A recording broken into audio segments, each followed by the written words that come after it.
It has been a bit of an active day for some, while for others we've kept things a little bit quiet for the late afternoon and certainly the evening hours after we had quite a warm day. Many of us in the lower 80s at least, and some of us pushing near 90 degrees before any thunderstorms got going. From Indigo Sky, though, we saw a pretty calm time lapse overall, and we're pretty much done with any sort of chance for strong or severe thunderstorms, especially, even though there's technically a severe thunderstorm watch for people in the orange until 11 o'clock, just the top of the hour. But northeast Oklahoma, northwest Arkansas, that's where the most of the action has been throughout the course of the evening, and fortunately any severe weather continues to shift toward I-40. But the storms that we did have today, especially the storms coming out of Wichita between Eureka and Wichita, those were ones that packed a little bit of a punch, especially as they got going. We had some power pole snap because of wind gusts pushing 70 miles per hour near Leon, Kansas, some golf ball size hail before they worked into Greenwood and Elk counties.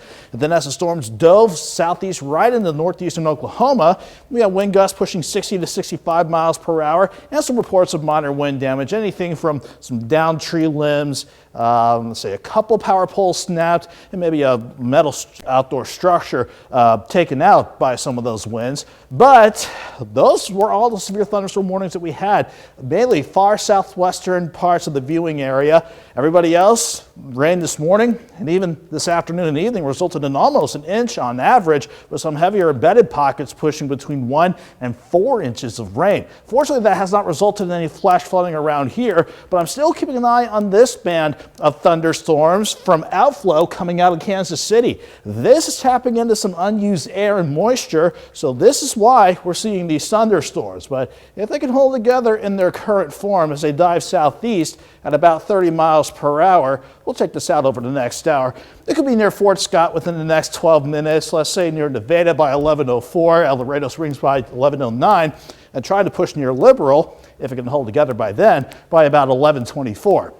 Looking outside, we have seen the skies lighten up because of the lightning from those storms. They're so tall, we're seeing the lightning, that is, from that far out. But we're quiet in Joplin, 72 degrees, dew point finally starting to drop as the main cold front has finally pushed on through.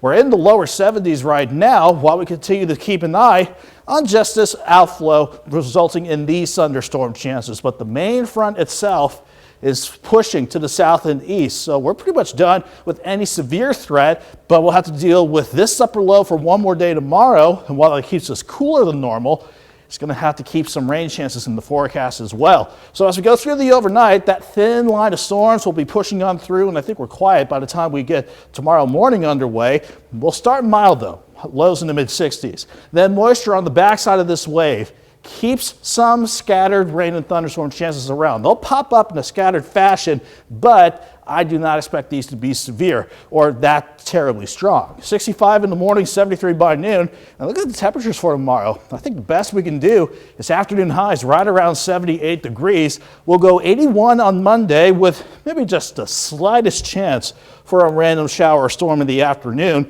Tuesday and Wednesday are dry, but the heat starts to return. 87 Tuesday, 90 on Wednesday. Then we'll see if another storm system can bring rain chances back in by the end of the week, Chris. Certainly a wet forecast ahead of us. A little bit of a dry spell, and then, like you said, a few more shower chances. Yeah, but fortunately, no extreme heat on the way. That's good. That's very good. Nick, thank you so much. Jacob Leonard.